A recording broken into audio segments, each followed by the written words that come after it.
Welcome to another episode of the Chronic Comeback podcast. This week, I'm really excited to have on the show Hersha Patel. Hersha is a successful presenter and filmmaker and has built up a successful, impressive following on YouTube of over 200,000 followers and almost 50,000 followers on Instagram. I'll put that into perspective for you. On any YouTube video that I'm putting out at the moment, I'm getting between 8 and 50 views. So that's pretty successful. And Hershas are getting around her top ones are getting like 2.5 million views, which is kind of crazy when you look at the difference. So you would have thought from the outside looking in that everything was sorted, everything was great. But actually, some time ago, Hersha started to develop chronic fatigue symptoms, which were completely debilitating and meant that there were days where she felt like she couldn't leave her bed, and actually days where she felt like, what was the point in even living anymore? However, rather than accept that this is her future, she took control over her own recovery, vowing to get better. And as a result, slowly but surely over time, she improved and got to a point now, so I believe, where she is symptom free. She's since gone on and I think the YouTube following and everything like that has actually happened post, correct me if I'm wrong, post illness.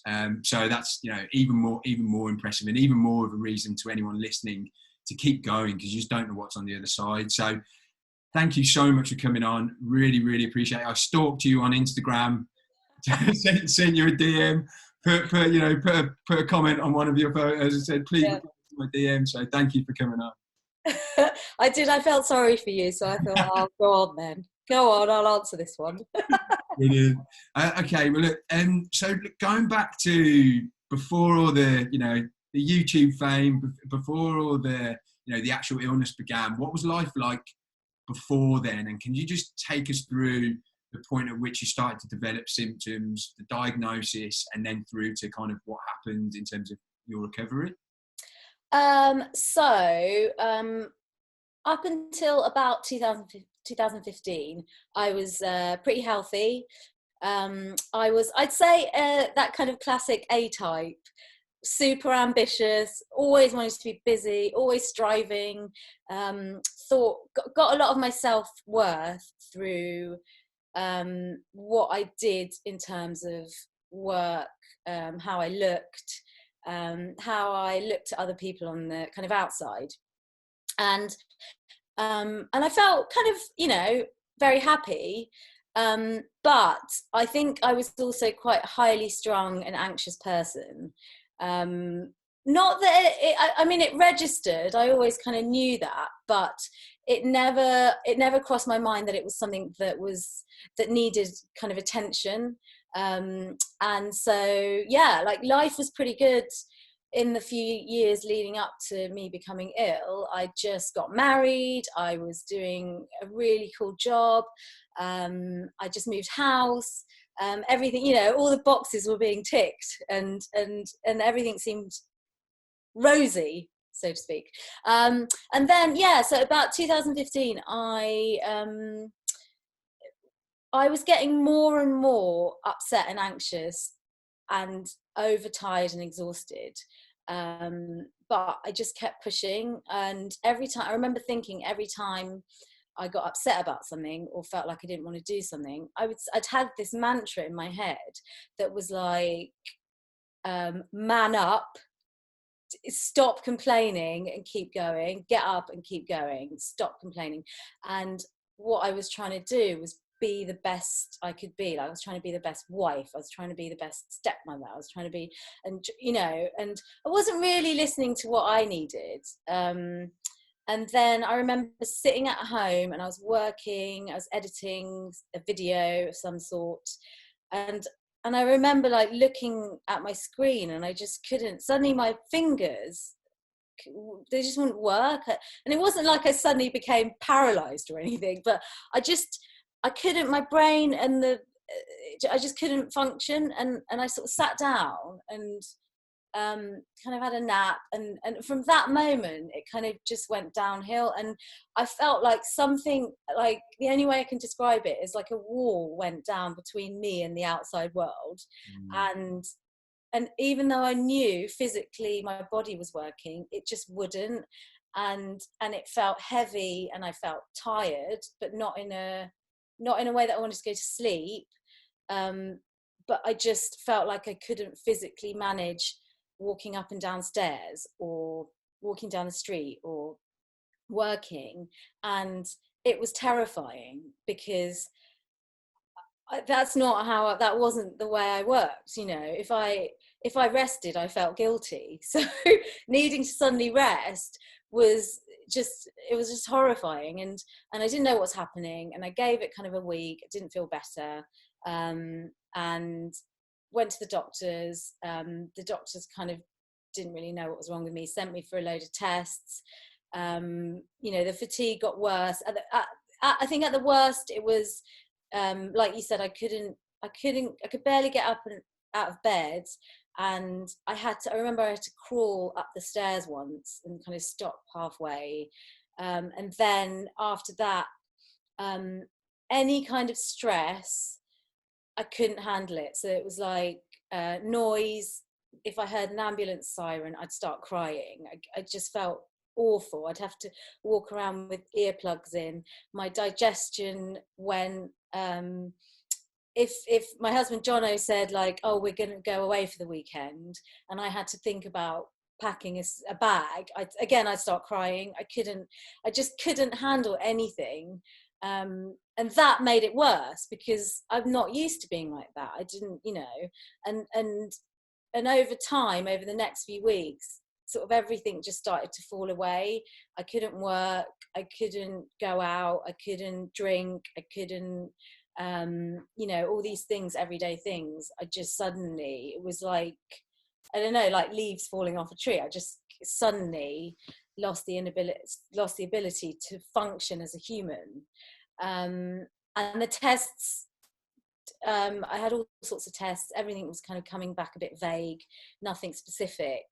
And it was all pointing towards chronic fatigue, which is very unspecific. And, everyone, I had a friend of mine who had a similar symptoms, and she was having the same sort of reaction from her doctors. We're not really sure what it is, we'll try this, we'll try that. And I think that's the thing with chronic fatigue, is that some people will have it and they literally can't move. Other people will have it and they can slightly function. I think I was somewhere in between that. And over the next year and a half, 2 years, even 2.5 years, my symptoms went up and down. So I kind of would get a bit better and then crash. And I remember the kind of lowest point being that I'd watched a documentary. You've probably seen it. It's like one of the only long form features made about chronic fatigue. The cover's got this woman with like brain scanner things coming off. I don't know. Anyway, so yeah, I watched that, and then I spent the night looking. I did that classic Google thing of like symptoms. What have you got? What's going to happen? And then I read up about Martine McCutcheon. Do you remember her? She was on EastEnders, and she disappeared. So she basically had chronic fatigue, and I read about her, and she basically ended up in a wheelchair. And I felt like my symptoms were getting worse and worse. And I remember having this sleepless night of going like, I just can't live like this. This cannot be my life. This can't be it. And feeling like, if that is it, then I genuinely don't want to live. Like, I don't want this to be my life. And then there's, that was the point where I was like, well, it's either that, accept that, or like you said in the intro, figure it out and make that your kind of purpose. And the NHS doctors, I felt like that really wasn't going anywhere. So I just took it, I took it on as a challenge to figure it out. And that's what I did for the next sort of 2 years. And I tried everything. I don't know about you, because you said you've tried a lot with your illness. There's more I haven't tried than have. Yeah. But so over the next few years, so it started with diet. So I started with working with a nutritionist first, and did a kind of gut healing thing. And the thing that she said to me, because she'd also had chronic fatigue, I basically tried to find people that had it and got better. And she was just adamant, you're going to get better. And that was, I think, the overarching theme of trying to get well is find people and work with people and talk to people and listen to people who have that mindset of you will get better. I made the decision that I was going to ignore anything that said that this is something you will live with for the rest of your life. Boo-hoo, you know. Even if it wasn't like, I didn't think, oh, I'm going to get better, but I just thought, whatever happens, I'm going to make the best of this. And I think the mindset shift meant that I could suddenly start looking at life in a different way, even if it suddenly meant that all the things that I valued and all those things that I thought made me a kind of a valuable human being, you know, having a cool job, earning a load of money, looking good, having fashionable clothes, all that kind of stuff. If I couldn't do that anymore, I had to find a new way of feeling good about myself. And obviously that new way of feeling good about myself was a lot more wholesome and beneficial, and actually was a bit of an eye-opener, because it was like, how can you be a happy human being when you can't even say, oh, I've got, you know, I was like, what, you know, to strangers, what do you do as a job? Well, nothing, I can't work, you know. That just felt rubbish. And I slowly, over time, doing the things that I did, so nutrition, meditation, yoga, those were the kind of things that didn't really cost any money, that created a kind of mindset shift, and led me to do things like therapy. So I started seeing a therapist, and you'll notice these are all kind of mind-based things apart from the diet, that started to have an effect on my physical body, which I found absolutely fascinating, because I didn't truly understand that until I went through this, that what I was doing with my mind was affecting my body in a very positive way. And the most significant quick change that I saw was when I did something called the lightning process, which, you might have heard of. And I think a lot of people with chronic fatigue have tried, and it gets a bad rap. It took me about a year to kind of go, right, I'm going to do this, because it cost a few £100s. And I did it, and I couldn't believe it. It was a 3-day course. The first day I did it was just like, this is bullshit, and it felt really stupid. I felt like an idiot. I was like, how can talking make me feel better? The second day I noticed a bit of a change. The third day I was like, holy crap, this has worked. And then a week later I went from being able to kind of walk down the street, go to this course, come home and be tired, that's all, to the following week I was traveled to Europe, I snowboarded for 3 days, drove all around, and I didn't look back. And I was, at that point, I was terrified that I was like, well, this is just a fluke. But I kept doing this process, I kept doing it and doing it, and genuinely haven't looked back. So that was the biggest sign of the effect of your mind on your body. And since then I've just, even though I'm well now, I've really kept up this mindset of using your mind to affect your body or your outer world. And it's literally changed my life, not just making me physically well, but kind of my outlook on life and what I'm doing with my life and what I'm achieving and doing day to day now. It's been unbelievable. And so Have I answered your question? No, 100%. Yeah, no, sorry, I stay quiet for all of that time because I think it's important that you know you take us through that whole story. I think you said a number of really, really interesting things there, and I, I've only no, I'd probably say more in the last 2 years. I've realised how important the mind is in it creating disease and also, you know, helping solve disease. And I know my mindset is it's like you. I actually don't know if I'm pretty sure I am type A. I don't know what, but I'm basically like an all or nothing kind of like, you know, constantly striving to push on, push on, push on. Yeah, yeah. I was trying to push myself through, and it's funny because you said, you know, nutrition, meditation, all of these things, and it's just like that. They're actually things that, in an ideal world, you do anyway, but Yeah. it takes getting sick to realise that you should do that. And if only you could have done that 5 years before, you never would have had those issues. But But I think what I've realised is a lot of people, you know, through whatever reason, you know, childhood trauma, that could be parenting, it doesn't necessarily have to be. But what I realised in my case with the illness that I have, I genuinely believe it's stress related and trauma related. And I didn't have the tools because of the way I grew up, because of what I learned about myself, that I didn't have the tools to deal with stress and trauma.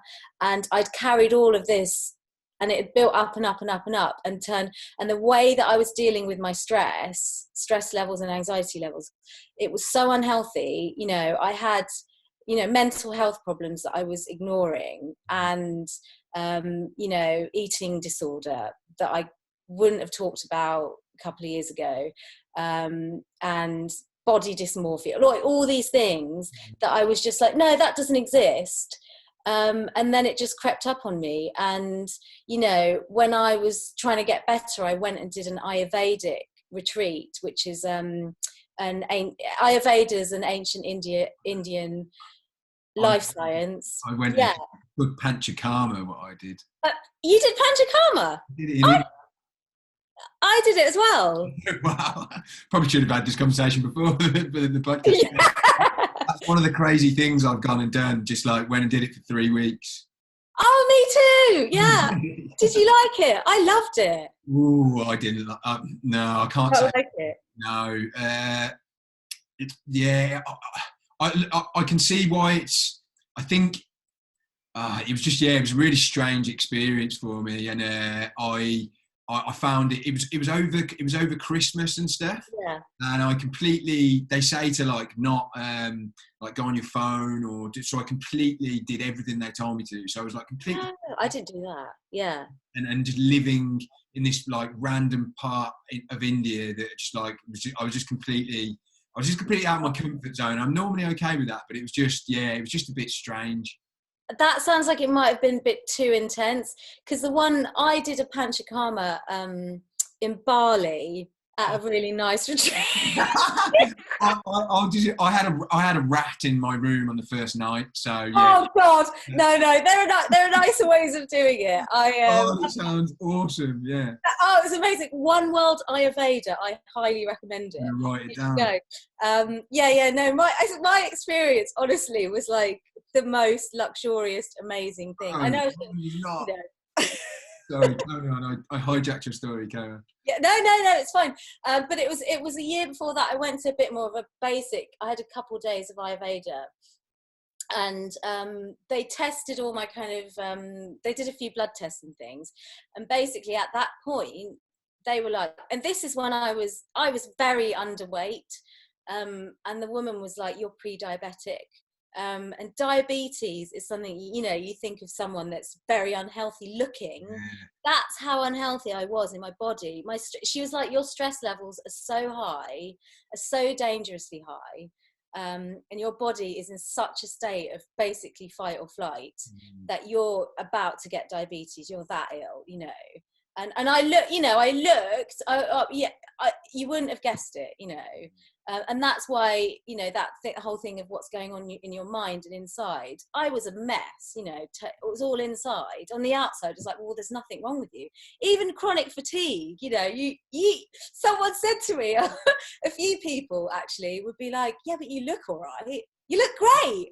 And I'd be like, cool, yeah, well, that's all right then. I look great. I can't, you know.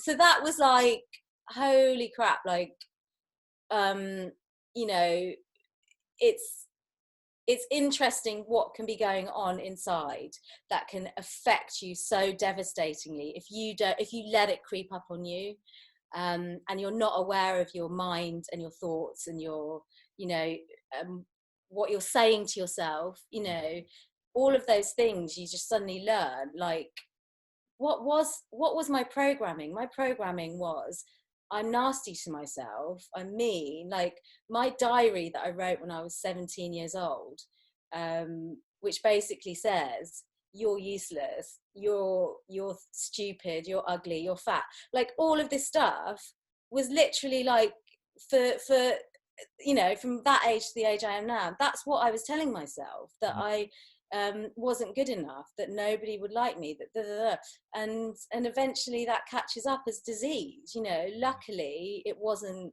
something worse than what I had. Chronic fatigue, yeah, it's awful, but it could have been a lot worse. And that programming is through therapy and through learning about meditation and all of that mindset stuff, taught me that I could reprogram my mind. That term, reparenting yourself, I could do that. Like, it was my responsibility now. You know, it wasn't useful to blame my upbringing or blame whatever. It was like, right, it's now up to me to do the work, to change the narrative that my life has been going down, to change it and feel happier in myself. And that's my mission now. That's like, to feel happier and to kind of share that with other people as well, to make other people feel good in whatever I do. It's not about being number one. It's not about winning. It's not about having the best or being the best. It's about being vulnerable. It's about kind of trying to connect to people, be kind, and follow your instinct, even though sometimes it's scary and difficult, because that's when I've realized I feel the most alive and, you know, connected. And that might just be sitting at home watering my plants, or it might be going off and doing, you know, this acting job that I was talking to you about last week, which is quite terrifying but also exhilarating. So it's really interesting that you say, I think it's when you say, oh, it's not about being number one, it's not about being the best, it's not doing, but ironically, when you do all of the stuff that makes you happy and, like, you know, doing what you're doing now, going and doing the acting job, that other stuff probably will come as well, because you're doing what you're meant to do, you're connecting, you're being authentic. And I normally ask this question a little bit later on after we've gone, but you mentioned it there, like, you know, you've had this like almost like revelation that this is how you want to live your life, pursuit of happiness, like that's the number one priority, not how you look or all of that side of things. And that wouldn't have come about without having to go through this incredibly introspective period that you had to go through, which came about because of getting ill. So would you say, I mean, in addition to that, what are the other positives that have come out of this situation? That, let's say, you know, sliding doors moment, I can come and, you know, you're just that moment where you're looking at the screen and you can't focus on your fingers. I come and I give you this injection and you're all better again, but all of that mental stuff is still there. Like, what good stuff has happened, as a result? That was my long-winded way of asking that question. What other good stuff has happened as a result of being ill? Yeah. I think that I think I have an understanding, and not acceptance, but I think I really understand what's important. And if I suddenly had no social media, if I like all those outside things, if I suddenly had no husband, if I was just on my own, I think I'd be okay. You know, I think I feel so happy just being by myself, doing nothing. And and I don't have this like this constant anxiety of how do I stay relevant, or how can I make people still like me, or how, you know, this need to please, or and that like feeling of like, it's just like being, I'm not really answering this properly, but I No. just feel like I'm happy just existing. Mm. And I don't, you know, everything else is just like amazing icing, but Yeah. I'm okay in myself, and I don't feel like I need to be anything or change myself. Yeah. And and there's just something so relaxing and, I don't know, peaceful about that. And that I never had before. I never really had it. That's And sorry. I was saying it's a massive positive to come out. Yeah, it wasn't very succinct, the explanation, but hopefully, No. hopefully, yeah, you. I think it's important to anyone who's listening, or to anyone who's listening who doesn't have a chronic health issue or hasn't ever had a chronic health issue, hasn't gone through this. Yeah, Someone who's listening is only ever focusing on the physical side of things. It's really important to say that although we're talking a lot about the mind, that doesn't mean there's not physical illness there, no, and that's really important to say, because I think there's a common misconception that when people say this mind-body connection, that they're like, okay, you know, it's all in your head, um, yeah, and that's definitely not the case. And I thought no, about the other day, a good way of like explaining it to someone. I was at like I was on a rooftop, and I just looked over the edge, and you know that when you look over the edge and you have that feeling, and it like kind of goes in your feet, and like you just feel a bit almost a bit sick with how, like, because if you're like a little bit afraid of heights, yeah, and that is a physical thing, and that just happens just because of something that's gone on in your brain. And if you're, as an example of, like, you know, the stress that you were putting yourself under, that your brain's constantly thinking you're in danger, so it shuts yeah, down the immune system just constantly. So your immune system is affected, and then you start to slowly develop stuff. So I just wanted to say that, because I think it's important, and I imagine you must have had that yourself when you're explaining it to people who've never had these issues. Did they get that confused? Was there ever that, you know, when you're trying to I got confused. It took me, it genuinely took me 2 years to actually own that I was ill, because I didn't think, you know, I was a skeptic. You know, I thought a physical illness is a physical illness. You mm, don't, your mind doesn't make, you know, all of that. And, you know, so it was really hard for me to explain how I felt without being apologetic and going, well, I'm not really sure what it is, but you know, I feel tired. I'm so, you know, like I felt like I wanted to say I had more wrong with me than I did, because it didn't feel valid to say it was just intense fatigue. And then when I kind of clicked that, you know, I read this book called Cure, Mind Over Body. yeah, It was so brilliant, and it suddenly made me realize that, you know, your mind can be telling your body something without you realizing, like the stress.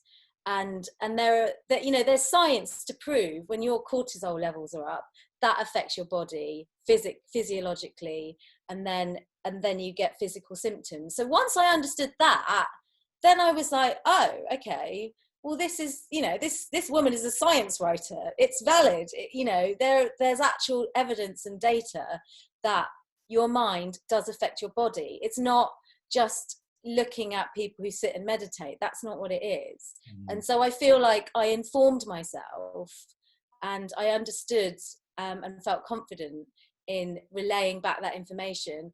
And I know that people are still skeptical, and I understand that, but I think it's important that people like you, especially doing a podcast like this, and me just telling anyone, is to drive that point home that, you know, we live in a very Western, the mind and body got separated in health. So you go to your doctors for your physical ailments, you go to your therapist for your mental ailments. That's what I was doing. But what I've realized, because I'm so interested in Ayurveda and Eastern philosophy, is that the two need to come together in order for like overall health to be achieved. And yeah, and I just think that people that don't get that, they're just missing a trick, because, you know, it's just obvious to me now. Yeah. But I understand that it's not so obvious if you don't really know, and you've always been healthy and physically healthy. Yeah. You know, my husband, he is the opposite of me. He's always healthy. He's like a machine, like, you know, it's stress free. So for him, you are. It's annoying, isn't it? Those. It's annoying. It's really annoying. But it was hard. It was challenging for me to convince him. Yeah. Of this stuff. But he watched me do the lightning process. He's seen me do all this stuff, and now he's like, okay, yeah, I may not ever meditate, but I understand that it's like how beneficial it is. So, yeah. Some people just get away with it, like as in, that sounds harsh, but like they've just got these genes that, you know, my dad could use with a meditation. He's probably listening. He could do with a meditation. However, he never ever gets ill, ever. I've never gets a hangover as well, which really annoys me. Oh, yeah, and he's like 70 as well. But dad. Yeah. So yeah, I think it's really interesting to talk to each person I speak to on this podcast. They've veered towards more of a spiritual side as time's gone on, which is, I think, is really nice, because it means that they actually become a better person. And I think that is something. I don't think I was a bad person before, but maybe Were you a bit of a dick? Yeah, maybe how did you know? Well, hopefully I wasn't a bit of a dick, but maybe at times. But I think, you know, if you're not looking into that side of things, you lack a certain level of self-awareness. So you're not gonna reflect on things in the same way. And I think that's like a big thing for me, and that's something that I do as a result of, you know, having to go down this path. But what's really interesting, like the guy Felix who I had on last week, he ended up recovering through doing ayahuasca. Who is ayahuasca? Yeah. I've had my eye on that for a couple of years now. Yeah, that's why. So I'm pretty sure I'm going to do it. Are you going to do it? Yeah. It's funny that but you probably wouldn't have ever heard of it if you'd never started to go down the route. I say it to other people, and they're just like, "What is that?" No, I really want to do it. Yeah, but he ended up. Well, also it suits like a type A personality, because it's a bit of a shortcut to like where you want to go. But yeah, he ended up healing his Lyme disease through doing, you know, psychedelic. Now let's call them drugs, but plant medicine, and he ended up being able to take a completely like objective view of like what was going on in his mind without it getting too involved in the emotion of it all. And I could completely associate that with that, because I talked about it on the podcast last week, but I'm trying to do this. I'm addressing the physical side of things for me at the moment, but I'm also doing this, the Gupta program, which is all about interrupting these thought patterns when you're chronically ill, where you're focusing on the symptoms and you're having thoughts like what you said, like, am I ever going to get better? You know, you see someone in a wheelchair, you start to picture yourself in a wheelchair and all that kind of thing. And it's about interrupting that and actually giving them the same advice that a friend would give you, and say, no, that doesn't make sense. That doesn't make sense. This actually makes sense. You know, focus on this. Yeah. And is that what the lightning process kind of? I was going to say it's the lightning process. It's neuro-linguistic programming, isn't it? Yeah. It's learning to listen to your thoughts. Yeah. Before you did that, were you like, how do I listen to my thoughts? They're just there. I don't know how to do that. I was like, that's not possible. When you say before I did, I still think that now as I'm doing it. Do you? Well, you have to. I only. Yeah, I've only properly started religiously doing. I've been doing like meditation and stuff like that, but Wim Hof breath work, all of this kind of stuff hasn't really Yeah.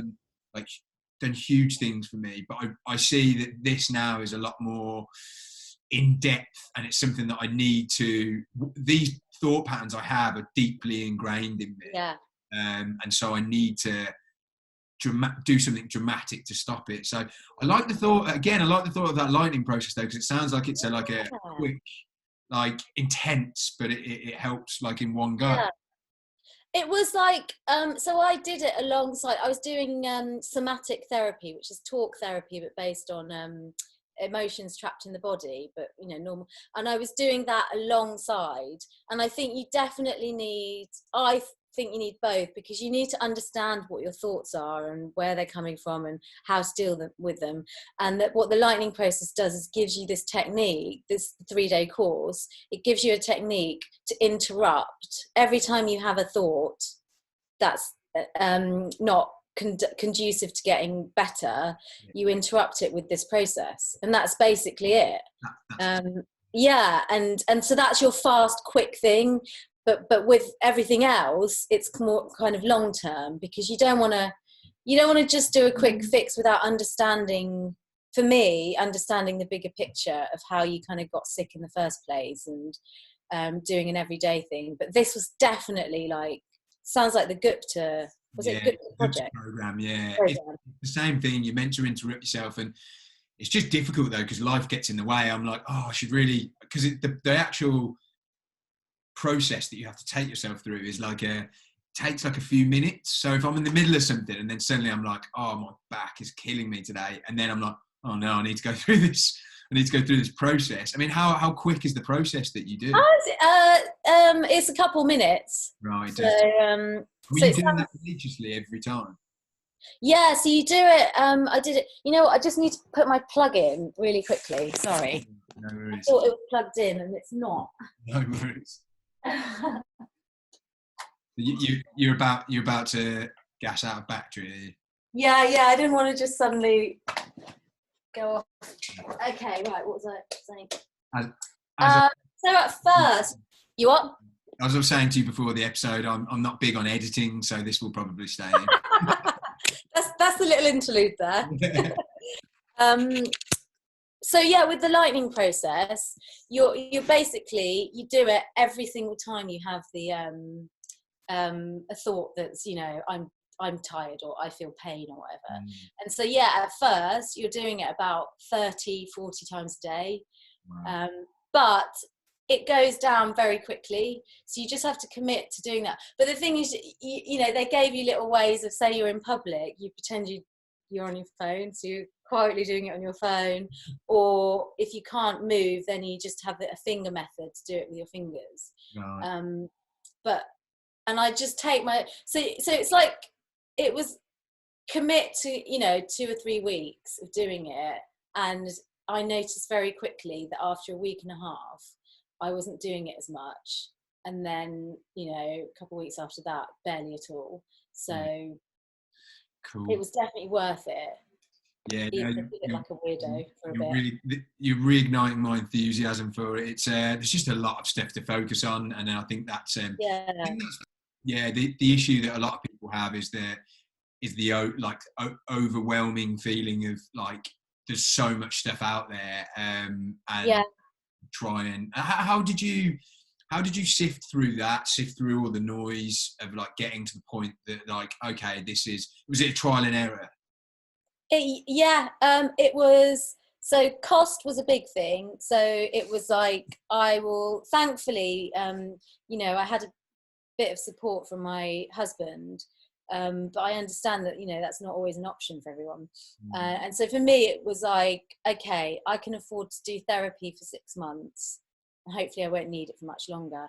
And then the lightning process was the one thing that I was going to fork out for, and then the rest of it was just, as something came along, I'd try it, and I'd listen to so I kind of tried to listen to a couple of podcasts, and not overthink it, because at first I was so overwhelmed by, where do I even start, but I just thought I'd take each one, try it, and then something else would just come along, and I'd just try and enjoy it rather than feeling like it being a mountain. It was like, oh, I get to go and try this Reiki healing today, so I'm going to do that. And that was like, so instead of it feeling like work, I just decided to try and enjoy it. And so it just didn't feel like a mountain of stuff. It was just like, well, I'm going to do this next. Okay, I'll try this next. And some of it was fun. The most difficult one that I did was something called Vipassana. Have you heard of it? Silent retreat. Yeah, so I was trying to learn. I kept hearing meditation, and I was kind of doing it, but I didn't feel like I was doing it properly. And I listened to a podcast about transcendental meditation. You have to pay to get your mantra for that. And I was just like, I don't want to, pay more money for something that might not work. And then I thought, okay, Vipassana might work. It's not, you don't pay for it, you pay a donation. But it was just always like, I would never, ever do this. 10 days, silence, 100 hours, so 10 hours a day. And all you do is meditate. You're not allowed to look at anyone. You're not allowed to talk to anyone. You're not allowed to have your phone on you. They have to lock it away. You sleep in these like very basic little tiny sections, wake up at 4. Yeah, I was like, no way, man. I never want to do that. But then it was, then I was like, I'm going to give it a go. I've read about this benefits of meditation. I've read that, people's brains change, and I might as well just throw myself and do it. And it was probably one of the most difficult things I've done. Was it at the end though? Did you feel like it made any sort of? I think it made a huge difference. It was after I'd done lightning process. It was when I was sort of on the recovery path. Yeah. And I think for a lot of people when they're coming out of a long illness, or maybe not, but I think there's this terror at going back into life and repeating the same old patterns, and actually feeling like I'd lost, I felt bereft in a way, because I felt like I'd lost 3.5 years of my life being ill, and I felt like I was having to play catch up, or I didn't know where to start, or I felt like I was starting again. I felt like a child in so many ways. And so the next stage, after feeling like physically I was getting better, was to have the confidence to kind of start again, really. And so doing this, it genuinely gave me so much. I felt so proud of myself, for one, for doing it, because it was really difficult. And I stuck with it. And I remember thinking, I don't know how people can sit for an hour and meditate. I just don't know how. And by the end of it, like, I had this one session in the last 2 days. I didn't move for 3 hours. Like, I cannot believe how, and I was doing, like, I could feel the energy going up and down my body. I didn't feel like I was in time or space. And I had that feeling, that they talk about, like, this euphoria, like you've been out on a good night and you've got this really good feeling. I just felt like that, like all these, like, this waves of, like, I just couldn't be, and that's not what you meditate for. That was just like I don't ever really get that anymore, but it's just that feeling of, I can meditate, and I know how to do this, and I've achieved this kind of ability to what's the word when you're, I've forgotten the word anyway. To connect. Is that what you? Yeah, and discipline. That's it. The discipline to just sit there. Again, being a busy type. Yeah. Can you imagine sitting for 3 hours and not moving? No, I. And then one of the worst days was like the third day. No, sorry, you just froze then. Oh, did I? No. It's all right. You said the third day. On the third day. Yeah, on the third day. So the idea is you're working up to a point where you when you're meditating, you don't move a muscle. Like, you literally don't move a muscle. And on the third day, I started getting this knee pain. And it was like the third day, it was like, right, for the next hour, you're going to work on not moving. If you get pain, just observe the pain. And this is what lots of people go through, is intense pain. And I remember I was like, right, I'm not going to move. And I was observing this pain. It was like needles were being stabbed into my knee. It was so painful. I was like, I'm not going to move, not going to move. And my body was shaking. I was sweating. It was so painful. And then suddenly, like, without moving, it just gone.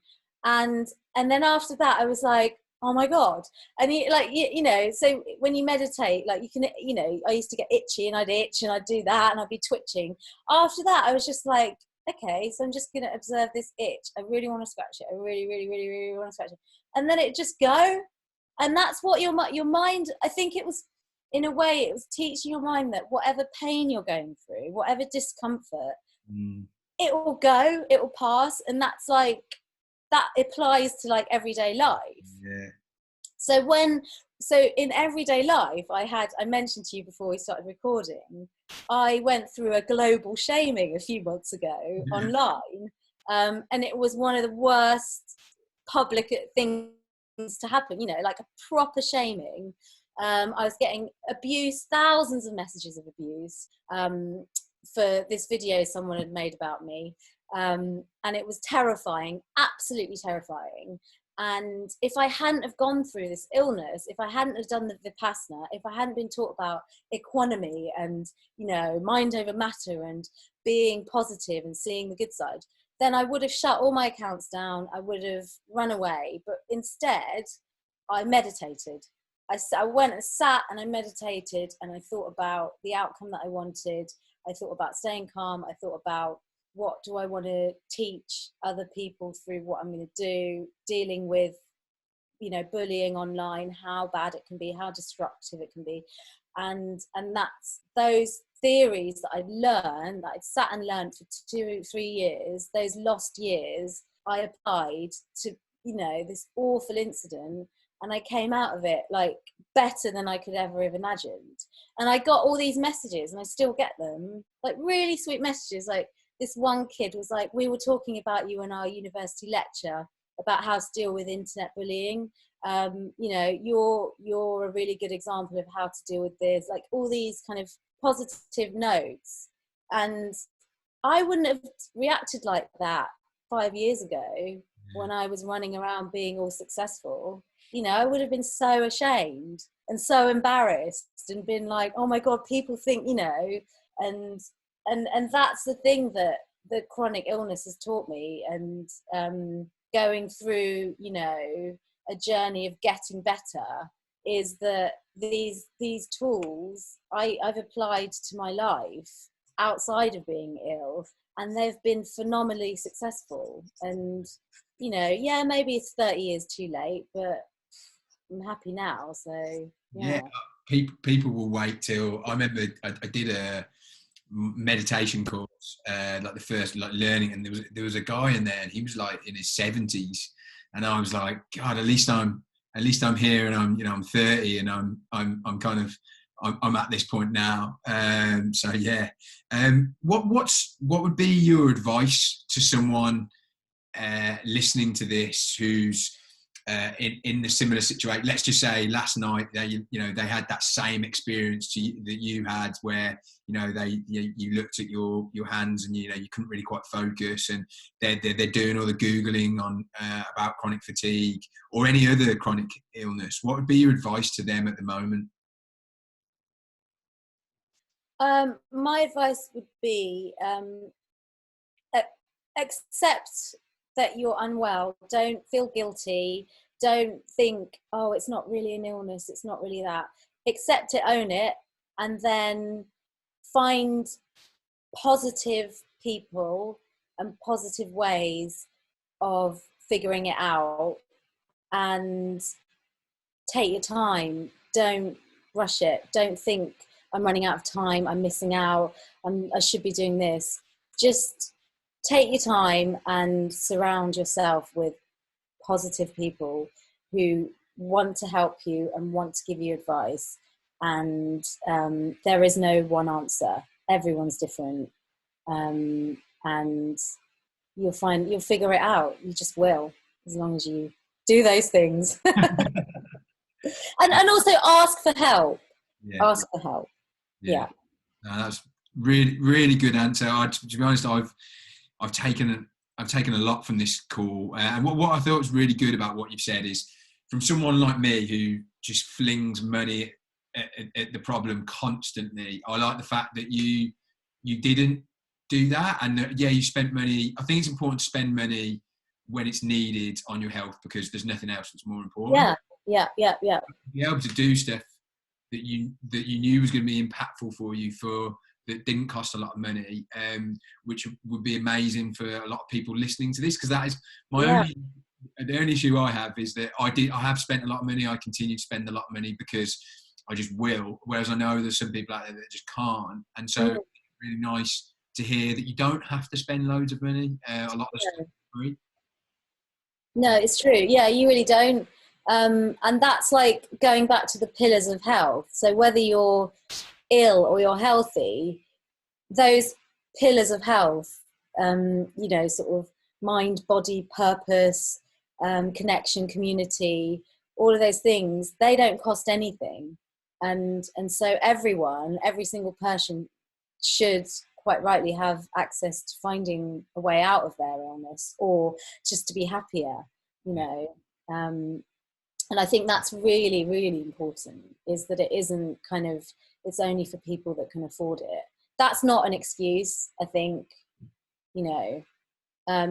It's obviously harder, which is a shame. I wish I had thousands that I could just be like, whatever. But I think, it's accessible for everyone. Good health. Definitely. Cool. Look, thanks so much for coming on. You're so welcome. If people want to connect with you, is it best to do that on Instagram? Look you up on YouTube? Yeah, I'm on Hersha Patel, Hersha Patel, both YouTube and Instagram. So come and find me. If anyone wants to see you like publicly shamed, they can do that, right? yeah. If you want to follow the public shaming story, that's all on my YouTube. Yeah. For anyone listening, I would suggest to do that. It was rather funny, but then also Hersha's commentary on the video that was shaming was also really funny. So please do look that up. So if anyone wants to connect with Hersha, I'll leave the contact details in the show notes, just their Instagram handle and YouTube handle. But thank you so much for coming on. It's been amazing. Oh, thank you, and well done for doing this podcast. I think it's brilliant. Yeah. Brilliant. Thank you very much.